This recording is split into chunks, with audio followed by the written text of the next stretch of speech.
উপমহাদেশে ঢালি একটি অত্যন্ত অভিজাত বংশ। যুদ্ধের ঢাল থেকে এই ঢালি নামকরণ হয়েছে, যার আবিধানিক অর্থ যোদ্ধা। এ বংশ হিন্দু ও মুসলিম উভয় ক্ষেত্রে ব্যবহার হতে দেখা যায়, কিন্তু কিভাবে ঢালি বংশের নামকরণ হয় তা নিশ্চিতভাবে জানা যায়নি। তবে জানা যায় বহুকাল আগে ইরান থেকে ভারত উপমহাদেশে যুদ্ধের জন্য কোনো এক রাজার ফরমানে কিছু সংখ্যক সৈন্য পাঠানো হয়েছিল, যারা ছিল ঢাল তরোয়ালের যুদ্ধে পারদর্শী।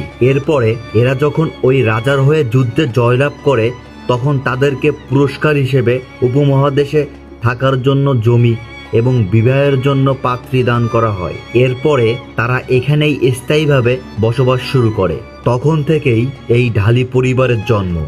ঢালি বংশের লোক যে যুদ্ধের সাথে জড়িত ছিল তার প্রমাণ পাওয়া যায় পাতা যশোর খুলনা ইতিহাসের 2য় খণ্ডে। ঢালিরা ছিল ঢাল তরোয়াল যুদ্ধে পারদর্শী। তারা হুঙ্কার দিয়ে যুদ্ধক্ষেত্রে লাফিয়ে পড়ত, আর এই হুঙ্কার শুনে বিপরীত পক্ষের সৈন্যদের মনে ভীতি সৃষ্টি হতো। বহু দূরে যুদ্ধের ধ্বনি ঘোষিত হতো।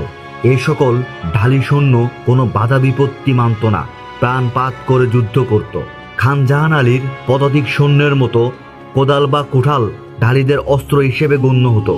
ঢালিরা যুদ্ধক্ষেত্রে যেমন অদম্য যোদ্ধা, তেমনি জঙ্গলের কাঠুরিয়া, জলে নৌকার দাড়ি এবং পথে কোলাদারের কাজ করত।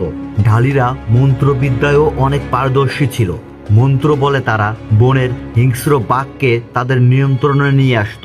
প্রপাতের পতনের পর এ সকল সৈন্য ও তাদের কার্যপ্রণালী দেশের মধ্যে ব্যাপ্ত হয়ে পড়ে। এই ঢালি সৈন্যরা প্রতাপাদিত্যের প্রধান অবলম্বন এবং তারা সৈন্য গঠন প্রণালীর প্রথম ও প্রধান আবিষ্কারক। বর্তমানে যশোর ও খুলনা উভয় জেলার পাড়াগাঁয়ে যেখানে সেখানে ঢালি বংশধারী মুসলিম ও সনাতন ধর্মের লোক বাস করছে। ঢালি উপাধি তাদের বংশীয় গৌরবের সূচনা করে। ঢালি সর্দারদের বংশীয়গণ এখনও এ দেশে সম্মানিত। খুলনা জেলার বিভিন্ন স্থানে নামকরণের ক্ষেত্রে ঢালিদের ভূমিকা রয়েছে। হরিঢালি নামের কোনো ঢালি ঢালি গ্রামের প্রতিষ্ঠাতা। চকির সন্নিকটে এক চরের নাম রয়েছে ঢালচাকা। সুন্দরবনের নিকটে ঢালচাকার হাট বিখ্যাত। কালীগঞ্জের সন্নিকটে বর্তমানে যেটি ঝলবাড়িয়া নামে পরিচিত, তার আদিম নাম ছিল ঢালবাড়ি। এছাড়াও ঢালিগড়, ঢালিনগর, ঢালির চক প্রভৃতি নামে আরও অনেক গ্রাম এই ঢালিদের নামে প্রতিষ্ঠিত হয়েছে।